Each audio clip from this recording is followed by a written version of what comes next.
ओम शांति। लौकिक में मैं एक जिस्मानी डॉक्टर हूँ। मुझे बाबा का ज्ञान सन 2005 में प्राप्त हुआ।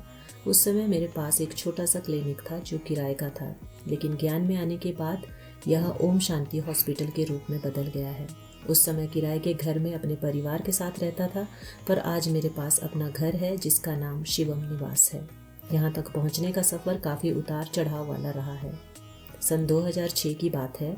मेरे पास 1 साल का छोटा सा बच्चा आया जिसको 102 डिग्री बुखार था। मैंने अपने सहयोगी को कोल्ड स्पंज करके एक एंटीबायोटिक इंजेक्शन देने को कहा। फिर पैरासीटामोल 125 mg की टैबलेट 3 दिन तक की खुराक देने को कहा।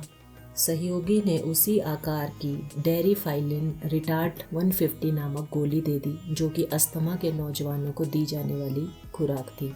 बाद में मैंने पूछा कि यह दवा किसको दी, तब उसने कहा, सॉरी सर, मैंने यह दवा बच्चे के लिए उसकी माँ को दे दी। मैंने तुरंत 2 सहायकों को गाड़ी में भेजकर बच्चे एवं उसकी माँ की खोजबीन पूरे एरिया में कराई, लेकिन वे कहीं नहीं मिले। फिर मैंने चाइल्ड स्पेशलिस्ट को कॉल किया और पूछा कि अगर बच्चा दवाई ले ले तो क्या होगा। तब डॉक्टर ने कहा कि घातक आघात हो सकता है। अब मैं कुछ नहीं कर सकता था सिवाय बाबा पर छोड़ने के। मैंने बाबा को याद किया और कहा कि बाबा, आप ही कुछ कर सकते हैं, बाकी कोई कुछ नहीं कर सकता।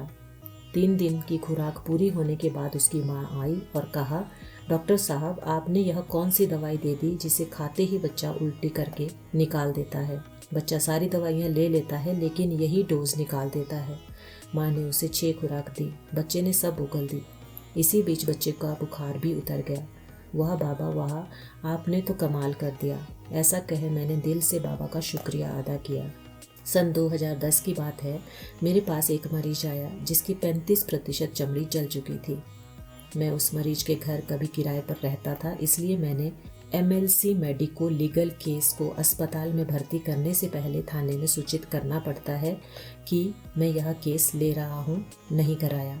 एक सर्जन को बुलाया, उन्होंने भर्ती की सलाह दी। जो सावधानियाँ उन्होंने बताई हमने फॉलो की। मरीज धीरे धीरे ठीक होने लगा और 1 महीने के अंदर अंदर उसे छुट्टी मिल गई। भर्ती, दवाई, डॉक्टर का चार्ज एवं हॉस्पिटल चार्ज मिलाकर कुल 22,000 रुपये का बिल बना, जिसमें से 20,000 रुपये मरीज के घर वालों ने खुशी से जमा करवा दिए। बचे हुए 2,000 रुपये के लिए 1 सप्ताह की मोहलत मांगी और मैंने हाँ भर दी। फिर अचानक कलेक्टर साहब के यहाँ से भेजी गई एक चिट्ठी के साथ सिटी मजिस्ट्रेट ने स्टाफ सहित मेरे हॉस्पिटल में छापा मारा। चिट्ठी में लिखा था कि ओम शांति हॉस्पिटल में एक जले हुए रोगी से 50,000 रुपये की मांग की गई। नहीं देने पर उसे बंदी बना लिया गया है। यह शिकायत किसी समाज विरोधी ने की थी क्योंकि मैंने MLC नहीं कराया था। इस तरह के मरीजों को सरकारी हॉस्पिटल में ही भर्ती कराते हैं क्योंकि वहाँ सुविधाएं उपलब्ध रहती हैं। उस मरीज के परिवारजन को समाज विरोधी ने अपने पक्ष में ले लिया, यह प्रलोभन देके कि मैं आपके 20,000 रुपये वापस करवा दूंगा। मेरे सभी साथियों ने कहा कि आपको सिर्फ मरीज ही बचा सकता है। मजिस्ट्रेट साहब मरीज के घर बयान लेने गए। मरीज की माँ, बाप एवं भाई, तीनों की बातों को उन्होंने नहीं सुना और कहा, मुझे सिर्फ मरीज के बयान लेने हैं। बाबा का कमाल देखो। उस मरीज बहन का जवाब था, अगर डॉक्टर साहू नहीं होते तो आज मैं भी नहीं होती। इस तरह बाबा ने सच को जिताया और अपने प्रति विश्वास को और पक्का किया। आज मेरे परिवार के सभी सदस्य बाबा का ज्ञान पा चुके हैं। मेरी युगल बाबा के हर कार्य में छाया की तरह साथ देती है। बाबा को पाकर मैंने सब कुछ पा लिया और बाकी कुछ नहीं रहा। ओम शांति।